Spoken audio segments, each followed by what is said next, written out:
الجمهورية الفرنسية تناولت وفخامة الرئيس ماكرون بشكل معمق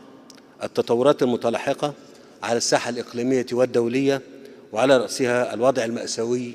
في قطاع غزة، حيث أكدنا ضرورة العودة إلى وقف إطلاق النار بشكل فوري والسماح بإدخال المساعدات الإنسانية بشكل عاجل وإطلاق الرهائن.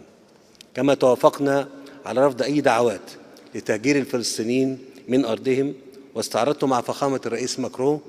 الخطة العربية للتعافي وإعادة إعمار قطاع غزة، واتفقنا على تنسيق الجهود المشتركة بشأن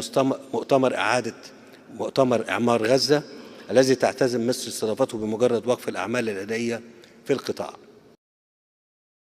وأكد مجددا وبشكل لا التباس فيه أن تحقيق الاستقرار والسلام الدائم في الشرق الأوسط سيظل أمرا بعيد المنال طالما ظلت القضية الفلسطينية بدون تسوية عادلة، وطالما ظل الشعب الفلسطيني يواجه ويلات حروب طاحنة تدمر مقوماته وتحرم أجياله القادمة من حقها حتى في الأمل في مستقبل أكثر أمنا واستقرارا. لقد تناولت مباحثاتنا كذلك التطورات التي تشهدها سوريا ولبنان،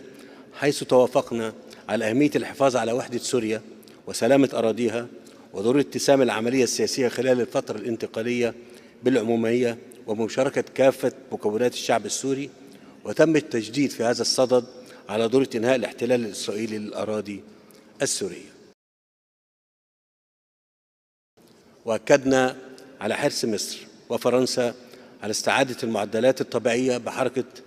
لحركة مرور السفن في قناة السويس المصرية، وتفادي اضطرار السفن التجارية إلى اتباع مسارات بحرية بديلة أطول مسافة وأكثر كلفة، وذلك نتيجة الهجمات التي استهدفت بعضا منها في مضيق باب المندب بسبب استمرار الحرب في غزة، وهو الوضع الذي أسفر عن خسارة مصر